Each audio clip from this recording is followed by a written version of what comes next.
Hey guys, welcome back. So now getting back into the Intergalactic Empire of Wakanda. And I know it's been a minute, but there's a few things I want to catch up with on this while much of the other madness in the Marvel Universe is going on. And more specifically, within this series, when T'Challa gets his memory back, it shines a light on many of the things that have been a mystery throughout the majority of the series. So let's get into it. But first, if you're new to the channel, be sure to subscribe to catch us spills every week. And don't forget to hit that bell up top so we can squat up in the comments for the first hour.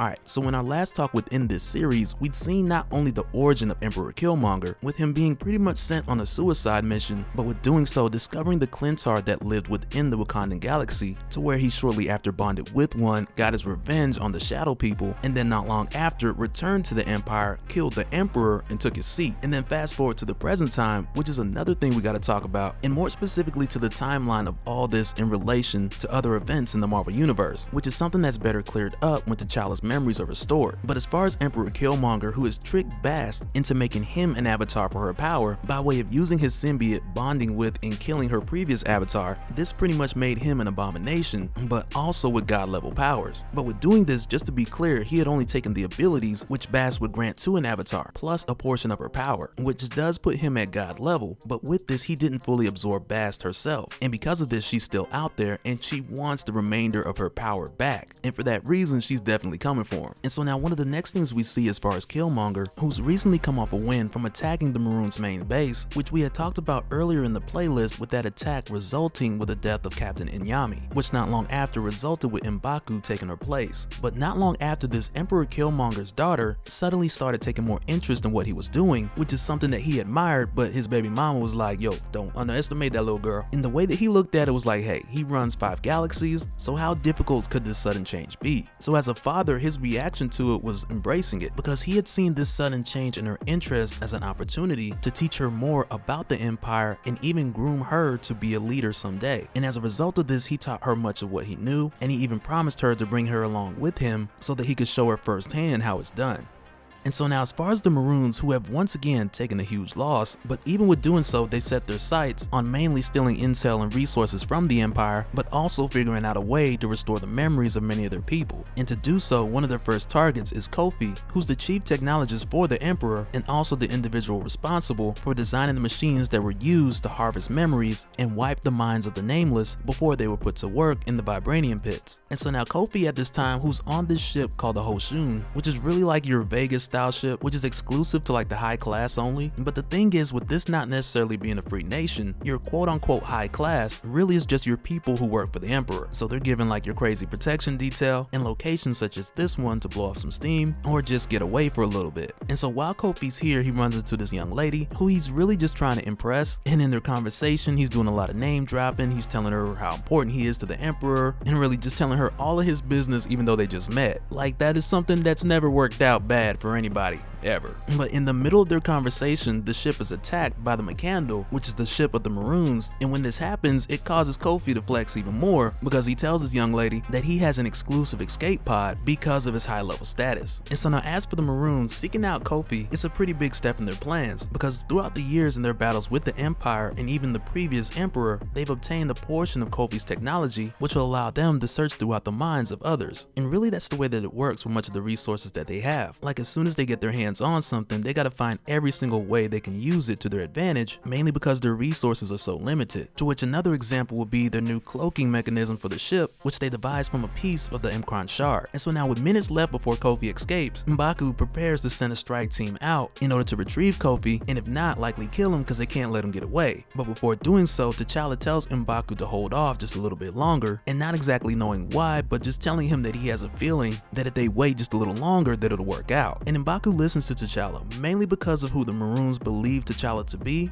because it's not like it's without much hesitation. And with M'Baku, who's mainly doing this for his people, he's one of the few who doesn't care to have his memory restored, mainly because what he does remember is a lot of painful memories, and because of that he'd much rather move forward with his life with the Maroons and with a clean slate. But as far as Kofi, who jumped in a little pod with his blue girl, once they launch from the ship, she zaps him, knocking him out cold, and it's here that we find out that this has been Nakia this whole time, who had went in undercover and secured his capture in order order to bring him back to the Maroons. And after the Maroons get Kofi in their custody, they do exactly what Commander M'Baku said, by harvesting him for all the information possible so they can learn more about the Empire and the information that they've harvested. To which, as it turns out, the Maroons discover that the Empire's advanced system, which is evolving super fast, it almost appears to be as a living intelligence, almost like the Supreme Intelligence which was created by the Kree. But the reason that it's been harvesting these memories from different people and different planets, it was either to gain knowledge about what else is out there in space, or to learn what was the most successful form of government, or discover what vibranium truly was and what it could be used for. And all this information would just be compiled together, and the Emperor would just choose what would be executed and what wouldn't, as far as suggested tactics from all of this accumulated knowledge. And so now, word of this attack and Kofi missing, this gets back to Emperor Killmonger, who's informed by his right-hand man, Achebe. And immediately Killmonger doesn't tie the two together, because Kofi likes to disappear and go to these parties, and like he a wild boy. But in return, he does send a group of his men for Achebe to send them after the attackers, along with the Manifold, in hopes of killing off what's left of the Maroons. But also, while Emperor Killmonger and Achebe are having this conversation, the Emperor's daughter Zenzi, she's low-key controlling the troops during their practice, which is something that we have not seen prior to this point. And so now, in the case of the Maroons who've been using their newfound information to locate freight ships for the Empire so they can sneak aboard and take what they need, as part of their plan to get certain supplies so they can take the fight to the Emperor. But even with getting these supplies, they want to be careful with not expending the resources that they have at this moment, which aren't many. So with doing this, they only send T'Challa.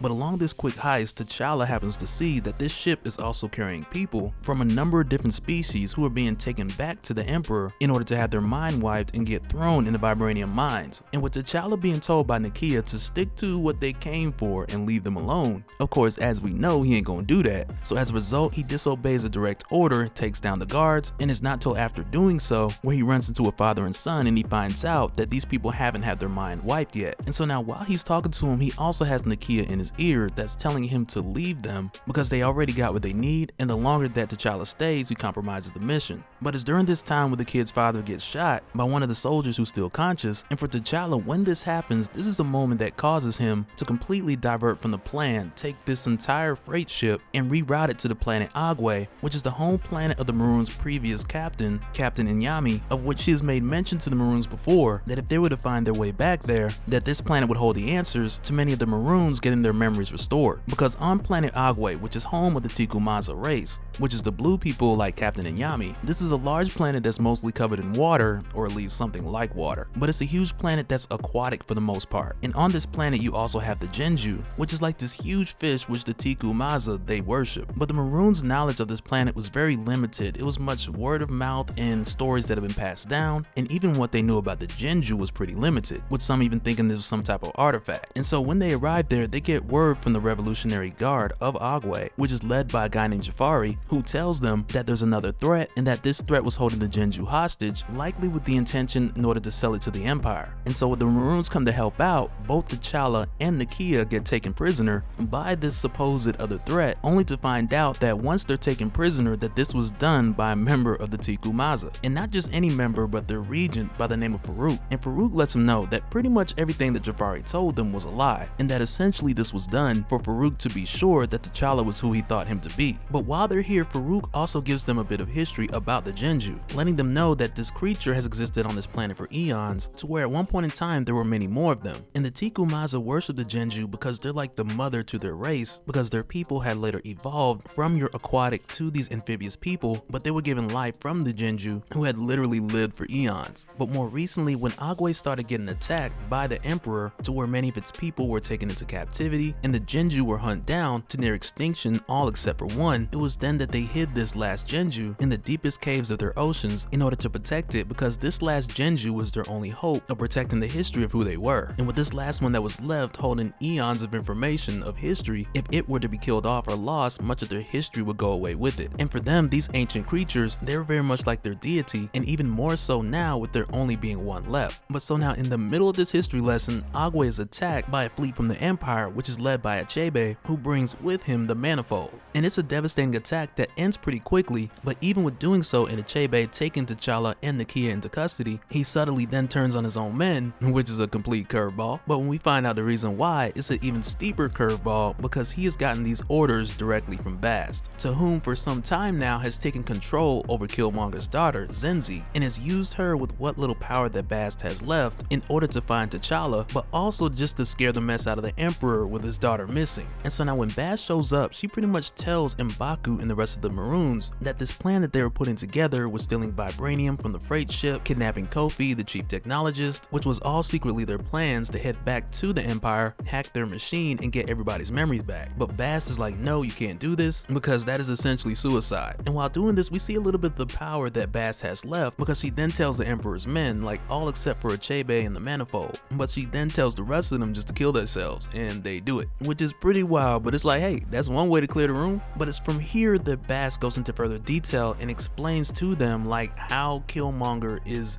different than what they expected, and furthermore why their plans of taking on the Emperor head on were not going to work. And in a nutshell, she pretty much tells them everything that had happened and further informs them that he is more than just this tyrant, but this dude's a god now. But with not a lot of people necessarily knowing about this has pretty much been the Emperor's plan, or at least part of it, to not appear as powerful as he really is, which also plays into him seeming not to care with Kofu being taken, but doing all of this essentially so the Maroons would come to him and make their attempt to stop him head on, but then when doing so, realizing that it's too late and discover that they're taking on a god. And so now with Bast telling them this, it's pretty much a deal breaker for the plans that they had so far, but she does let them know that part of their solution is here on Agua, and with that solution she may not be able to restore the memory of all of them, with her power being limited at the moment, but she can restore the memory of one, which of course is going to be T'Challa. And the means of restoring his memory, Bast is going to do by connecting him to the ancestral plane, which she is the only one here who can do this, but in order to execute this, she's going to draw power from the Genju.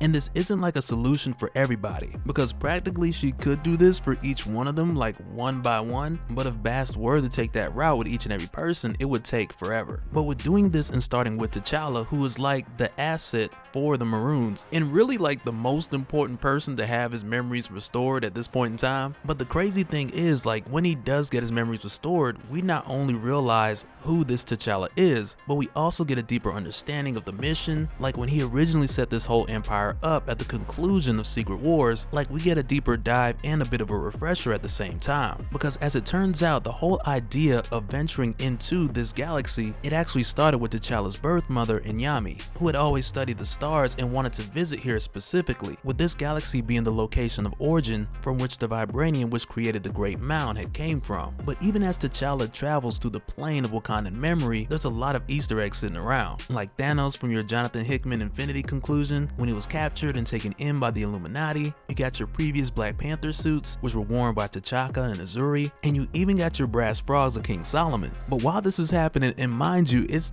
taken a while, but while this is happening, the Emperor calls for Achebe and he informs him that his daughter is missing. And Achebe is like, oh man, you know what, I was just about to call you, man, you know what I'm saying? But Emperor Killmonger doesn't even hear him out. And it's kind of better this way for Achebe, because if Killmonger heard him out and knew that he was helping Bast, like in any capacity, he probably force choke him all the way from the planet Bast. And I'm not even sure that's something he can do, you know. You probably can. But with this coming to Emperor Killmonger's attention, it then causes him to leave and head for Achebe's location, which is also here at Agua, which is also a bit of a problem because T'Challa's a bit tied up at the moment, with him having quite a few memories to catch up with, and Bast seeing this through with the help of the Genji and also the help of T'Challa's ancestors. But as far as taking a look back into more of the memories that are coming back to T'Challa at this moment, the next thing we see is a more in-depth look of T'Challa assigning the Alpha Flight team of Wakanda to head to the same location which his mother had discovered, which in his time the technology was more sound to actually make this transport possible.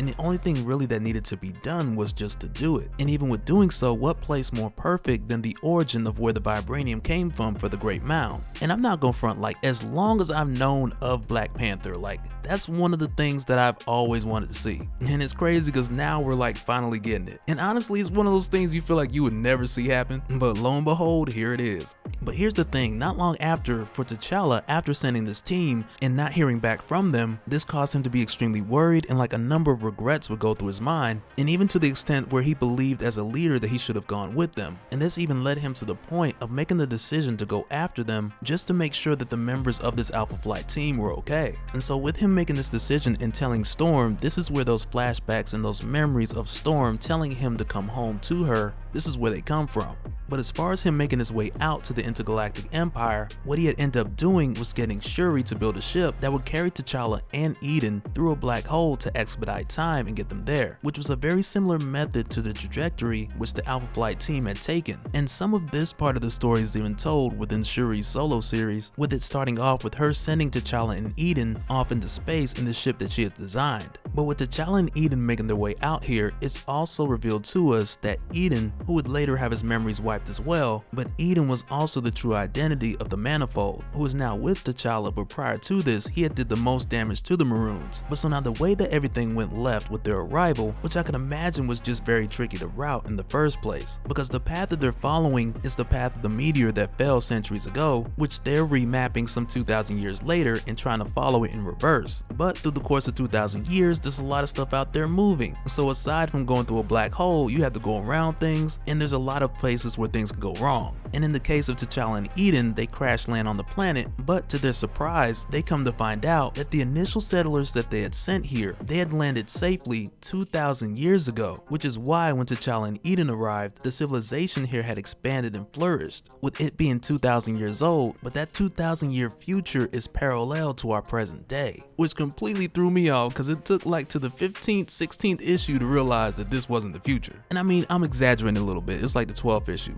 but still.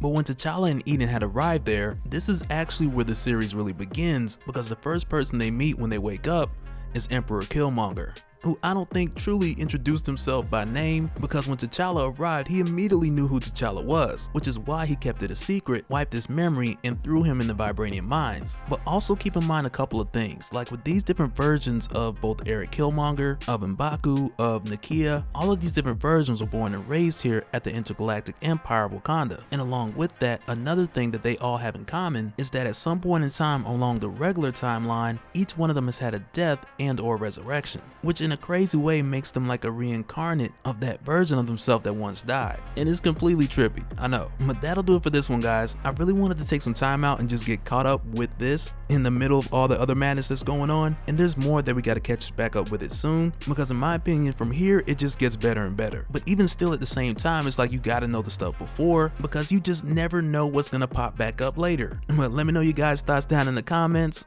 and we'll do it again in the next one. Alright, later.